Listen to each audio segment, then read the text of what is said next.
Hello दोस्तों, नमस्कार। बीबी sir UK में फिर से आपका स्वागत है। जैसा कि हमने पिछली वीडियो में बाल विकास की अवधारणा, बाल विकास क्या होता है, उसकी कुछ महत्वपूर्ण परिभाषाएं और उसकी विशेषताओं के बारे में और शिक्षा में उसके क्या महत्व है, उसके विषय में हमने समझा था। आज हम बाल विकास के सिद्धांतों के बारे में पढ़ेंगे। उससे पहले हम देखते हैं कि बाल विकास की जो अवधारणा थी, हमने उसमें पढ़ा था concept of the child development. इसमें पढ़ा था कि बाल विकास एक व्यापक प्रक्रिया है जिसमें जन्म से लेकर किशोरावस्था तक होने वाले परिवर्तनों का अध्ययन करते हैं। इसका उद्देश्य है बालक के व्यवहार, रुचि और लक्ष्यों का वैज्ञानिक आधार पर अध्ययन करना बाल विकास का उद्देश्य है। तो आज देखते हैं बाल विकास के क्या सिद्धांत है। तो बाल विकास का जो पहला सिद्धांत है, विकास का प्रगतिशील सिद्धांत यानी कि प्रोग्रेसिव थ्योरी ऑफ डेवलपमेंट।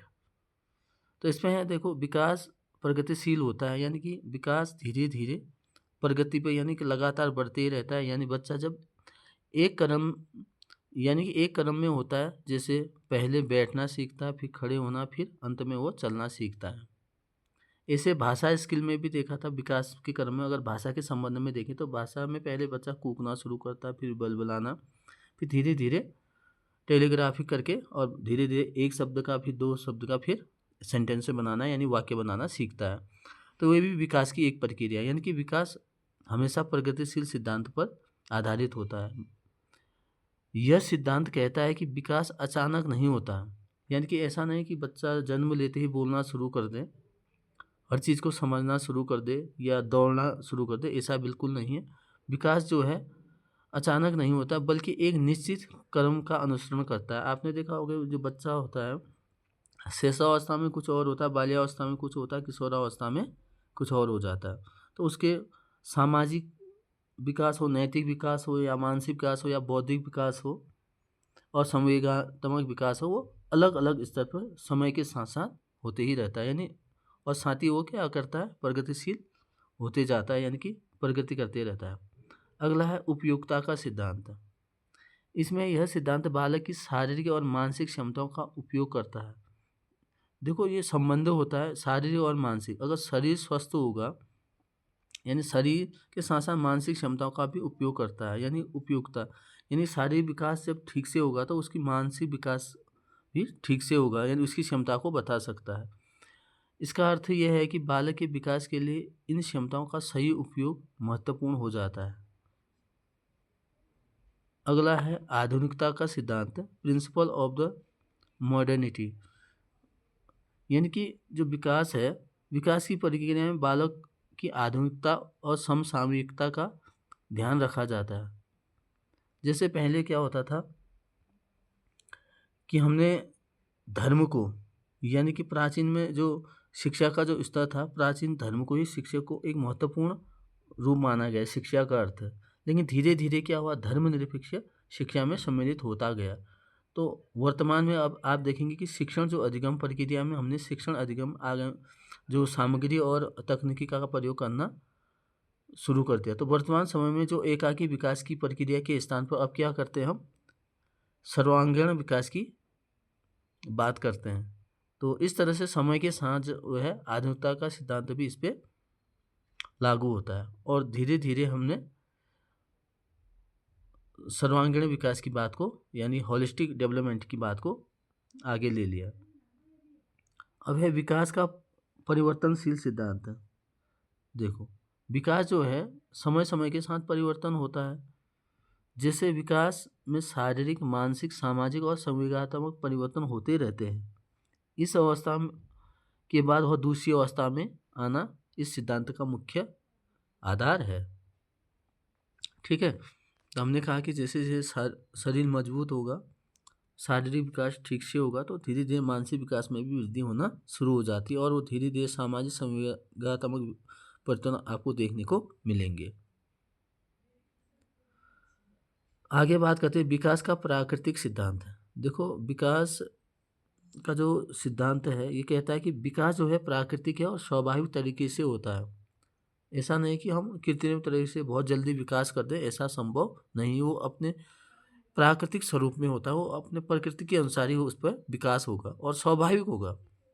जैसे वैज्ञानिक सिद्धांतों के आधार पर भी समझा जा सकता है, आपने जीन पियाजे की बात की थ्योरी को पढ़ेंगे, कोलहर की या अल्बर्ट बंडूरा या फ्राइड की बातों को अगर हम ठीक ठीक से उनके जो सिद्धांत दिए हैं बाल विकास के उसको अध्ययन करेंगे तो तब हमें पता चलेगा कि इस सिद्धांत जो ये सिद्धांत किस तरह से काम करते हैं बालक के विकास में।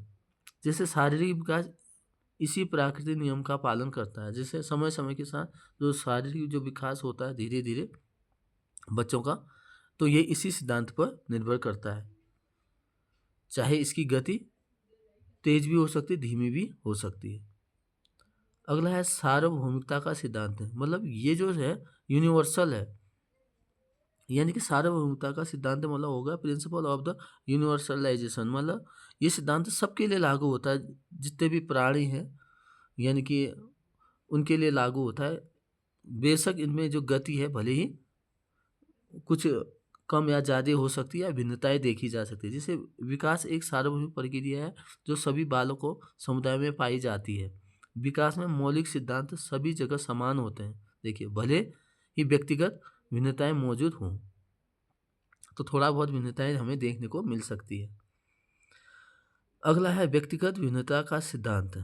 देखो ये पहले भी बात आ गई है कि principal of the individual difference, यानी कि विकास की गति स्वरूप हर बालक में भिन्न होती है। देखो पहले कहा कि विकास की जो गति होती है अलग अलग हो सकती है। इसका इफेक्ट वातावरण से भी पड़ता है, जैसे खान पान या बहुत सारी चीज़ें आवश्यकताएं जब पूर्ति नहीं होंगी तो उसमें विकास में थोड़ा गति धीमी हो सकती है या तेज हो सकती है। एक ही उम्र के बालकों में शारीरिक और मानसिक संवेगात्मक विकास में अंतर पाया जा सकता है। तो इसलिए व्यक्तिगत भिन्नताएं का सिद्धांत भी बाल विकास में लागू होता है, तो इसको भी फॉलो करता है ये। अगला है निरंतरता का सिद्धांत, principal of the continuous development. कहने का अर्थ है कि जैसे जैसे बच्चा बड़ा होता है या शारीरिक मानसिक रूप से आगे बढ़ते रहता है, तो ऐसा नहीं कि विकास रुक जाता है। विकास जो है कंटिन्यूअसली चलते रहता है। एक ही जो वृद्धि है वो रुक सकती है, एक किशोरावस्था के बाद वृद्धि में रुकावट आ सकती है, जैसे हाइट का बढ़ना, ये सारी चीज़ें हो सकती है। लेकिन विकास है जन्म से लेकर मृत्यु तक लगातार चलते रहेगा। तो निरंतर, क्योंकि हम बात कर रहे हैं बाल विकास के सिद्धांतों, तो विकास एक सतत कंटिन्यूअस चलने वाली प्रक्रिया है जो कभी न रुकने वाली है। कहते हैं कि लोग मरते मरते लास्ट तक भी कुछ ना कुछ सीखते ही रहता है। जैसे बालक में शारीरिक मानसिक सामाजिक आदि सभी पक्षों का विकास आजीवन चलते ही रहता है, भले ही उसकी गति धीमी या तेज हो सकती है। आगे बात करते हैं विकास क्रमबद्ध होता है। देखो विकास जो है क्रमबद्ध होता है। जैसे एक बच्चा है, जो न्यूबॉर्न बच्चा होता है, तो पहले उसका जो विकास होता है क्रम से होता है। पहले सिर हिलाना सीखता है, फिर तो इस तरह से धीरे धीरे फिर हाथ पैरों को वो ठीक से हिलाना, फिर उस पर कंट्रोलिंग करना सीख जाता है। ठीक उसी प्रकार जो विकास है क्रम से होता है। जैसे सिर से किसकी ओर होता है, वो पैर की ओर भी होता है। तो अलग अलग सिद्धांतों के हिसाब से अलग अलग बताए गए हैं विकास के संबंध में। तो विकास है क्रमबद्ध होता है, सिक्वेंशियल होता है, यानी कि बालक पहले एक संपूर्ण अंग को, फिर अंग के भागों को चलना सीखता है। जैसे पहले पूरे हाथ को, फिर उंगलियों को, ऐसे देखा होगा आपने। आगे बात करते हैं विकास की दिशा का सिद्धांत। देखो विकास की जो दिशा होती है उसकी भी एक दिशा होती है। जैसे विकास एक निश्चित दिशा सिर से पैर की ओर होता है। ठीक, इस सिद्धांत में बताया गया है कि बालक का विकास विशिष्ट क्रम या दिशा का पालन करता है। जैसे मैंने पूर्व में कहा कि बालक जैसे जब न्यूबॉर्न बच्चा होता है तो वो पहले अपना सिर हिलाना शुरू करेगा, धीरे धीरे सिर को उठाने का प्रयास करेगा। इसी प्रकार पहले जैसे हाथ, तो ऐसे एक विकास की एक दिशा होती है। आगे बात करें परस्पर संबंध का सिद्धांत। अब है विकास सभी पक्ष, देखो शारीरिक मानसिक सामाजिक और भावनात्मक एक दूसरे से जुड़े होते हैं। अगर शारीरिक विकास होगा तो निश्चित रूप से मानसिक विकास भी संभव है। जब मानसिक विकास होगा तो जब बौद्धिक स्तर ठीक होगा, मानसिक स्तर ठीक होगा, तो उसका सामाजिक विकास भी इससे जुड़ा है। यानी कि एक बच्चा जो सोच सकता है वो एक वयस्क व्यक्ति सोच सकता है, लेकिन जो व्यक्ति सोचता है वह छोटा बच्चा नहीं सोच सकता। यानी कि आपने देखा कि शारीरिक और मानसिक विकास के साथ साथ सामाजिक विकास में भी वृद्धि होती है, और साथ साथ भावात्मक जो विकास है वो भी, इसमें भी वृद्धि होगी। तो ये कहीं ना कहीं एक दूसरे से क्या है, संबंधित है। तो ये इंटर रिलेशन में है। Principle of the inter relation theory इसको आप कह सकते हो, या सिद्धांत कह सकते हो। प्रिंसिपल, यह एक पक्ष का विकास दूसरे पक्ष को प्रभावित करता है। बिल्कुल, देखो यहाँ पे कह रहा है कि अगर बच्चे का शारीरिक विकास ठीक से नहीं है तो मानसिक विकास को भी प्रभावित करेगा और सामाजिक विकास को भी प्रभावित करेगा। तो एक विकास दूसरे विकास से पूर्ण रूप से वो क्या प्रभावित कर सकते हैं। अगला है विशिष्ट प्रतिक्रियाओं की ओर अग्रसर होने का सिद्धांत है। Principle of the general to the specific reaction. तो है बालक पहले सामान्य प्रतिक्रियाएं देता है, फिर वह विशिष्ट स्पेसिफिक प्रतिक्रियाओं की ओर बढ़ता है। जैसे उदाहरण के लिए बालक किसी भी वस्तु को पकड़ने के लिए पूरे हाथ का प्रयोग करता है, फिर वह केवल उंगलियों का प्रयोग करता है। ये पहले पूर्व में भी मैंने बता दिया है। अगला है समान प्रतिमानों का सिद्धांत, principal of the uniform pattern. तो जैसे जाति भले कुछ भी हो, समान जाति, जैसे मनुष्य के सभी सदस्यों का विकास क्रम एक समान ही होता है। यानी कि इससे फर्क नहीं पड़ता वो किस जाति से है या किस धर्म से है। समान जाति यानी कि जो मनुष्य है उसका विकास समान क्रम में होता है।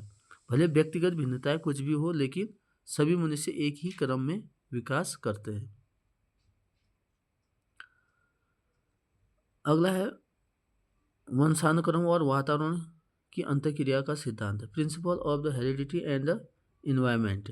देखो इसका सिद्धांत भी बहुत ज़्यादा ज़रूरी है, क्योंकि बालक पर क्या होता है, हेरिडिटी का असर भी दिखता है और साथ साथ उसके इन्वायरमेंट का। तो इसके अंतःक्रिया से बालक का क्या होता है, विकास होता है।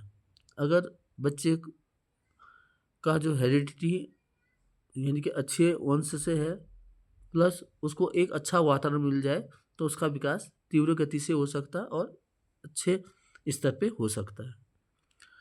अगर हम बात करें अब बाल विकास के संबंध में, कुछ जो मनोवैज्ञानिक हैं उन्होंने कुछ अपनी थ्योरियाँ दी रखी है, तो इनके बारे में थोड़ा सा मुख्य बातों को समझ लेते हैं। इसमें सबसे पहले देखते हैं पियाजे का संज्ञानात्मक विकास सिद्धांत, जीन पियाजे कॉग्निटिव डेवलपमेंट थ्योरी। उनका मुख्य विचार था कि बच्चे अनुभवों के माध्यम से ज्ञान का निर्माण स्वयं करते हैं, यानी कि वो अपने ज्ञान इंद्रियों से सीखते हैं अनुभव के हिसाब से। उन्होंने 4 चरणों में इसको बांटा है। जैसे पहला है संवेदी गतिज चरण, जिसको सेंसरी मोटर स्टेज कहते हैं, जो 0 से लेके 2 वर्ष तक चलता है। इसमें बच्चा जो है इंद्रियों और गतिविधियों से सीखता है। एक है पूर्व संक्रियात्मक चरण होता है, प्री ऑपरेशनल स्टेज, जो ये बहुत महत्वपूर्ण है, 2 से 7 वर्ष तक चलता है, जिसमें भाषा का विकास और कल्पना शक्ति बढ़ती है। मैंने कहा था ये पिछले वीडियो में जब भाषा वाले में, तो ये 2 से 7 वर्ष का जो समय काल होता है या पीरियड होता है, इसमें भाषा स्किल बहुत तेज़ी से इम्प्रूवमेंट देखने को मिलता है। आगे बात करते हैं ठोस संक्रियात्मक चरण, इसमें कॉन्क्रीट ऑपरेशनल स्टेज कहते हैं, जो 7 से लेके 11 वर्ष तक। इसमें तर्कपूर्ण सोच और नियमों को समझ विकसित हो जाती है। आपने देखा होगा कि इस एज में बच्चा लगभग इसके लास्ट तक वो तर्कणा करने लगता है, यानी कि वो तर्कपूर्ण सोचने लगता है। बहुत सारे इस एज में आपने देखा बच्चा बहुत सारे आपके से प्रश्न पूछेगा, क्यूरियोसिटी भी ज़्यादा रहती है। अगला है औपचारिक संक्रियात्मक जो चरण है, फॉर्मल ऑपरेशनल स्टेज है। ये 11 से लेके ऊपर जो अमूर्त चिंतन या सोच समस्या का समाधान कर सकता है। अब इसमें अमूर्त चिंतन यहाँ भी, यानी कि इसके बाद वो थोड़ा लेक्चर वाले मेथड से भी बच्चे को पढ़ाएंगे तो वो समझना प्रारंभ कर लेता है। दूसरा है वाइगोत्स्की, यानी कि जिसको सामाजिक सांख्यिकी का सिद्धांत दिया है। इनका मुख्य विचार था कि जो बच्चा का विकास होता है वो सामाजिक अंतःक्रिया और भाषा सीखने की प्रक्रिया में महत्वपूर्ण भूमिका निभाती है। उन्होंने कहा कि निकटस्थ विकास क्षेत्र यानी zone of the proximal development, ये ZPD बहुत बार पूछा जाता है, तो इसमें ज़्यादा हमें डिटेल में जाना नहीं है। बच्चा जो है अकेले नहीं सीख सकता, लेकिन मार्गदर्शन और सहायता से ही सीख सकता है। शिक्षक को मार्गदर्शक या फैसिलिटेटर की भूमिका में निभानी चाहिए। अब जब अगली वीडियो आएगी तो हम इसमें एक एक सिद्धांत की में व्याख्या करेंगे, तो तब हम इसको डिटेल से समझेंगे। आज हम थोड़ा सा इसको एक संक्षेप में देख रहे हैं। अब है एरिक्सन और मनो सामाजिक विकास का सिद्धांत दिया था एरिक्सन ने। इसका मुख्य विचार था कि जीवन में 8 चरणों में व्यक्तित्व विकास होता है। तो इन्होंने 8 चरण बताए थे। इसमें ये महत्वपूर्ण पॉइंट है, इसको याद रख लेना है एरिक्सन का। जैसे पहला है विश्वास बनाम अविश्वास है, ट्रस्ट एंड मिसट्रस्ट है, ट्रस्ट है। तो इस तरह से इसने 8 वो बताए थे व्यक्तित्व के संबंध में। आगे है फ्राइड का मनोविश्लेषणात्मक सिद्धांत है। सिगमंड फ्राइड की बात कर रहा है। तो इसने अवचेतन और चेतन से संबंधित बताए थे बच्चे का विकास किस तरह से होता है। इसके बाद कोलाहल वर्ग का नैतिक विकास सिद्धांत है। इसको भी हम आगे वीडियो में देखेंगे ढंग से ठीक से। इन्होंने 3 चरण बताए थे। इसके बाद व्यवहारवादी मनोवैज्ञानिक आते स्किनर का सिद्धांत है, जिसमें बताता है कि सीखना अनुभव और वातावरण से होता है।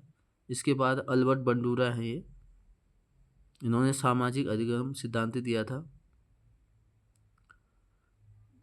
तो इस तरह से हम अगली वीडियो में देखेंगे। आज के लिए धन्यवाद।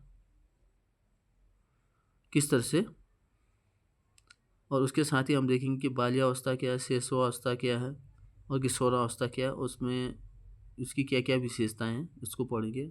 आज के लिए इतना ही, धन्यवाद।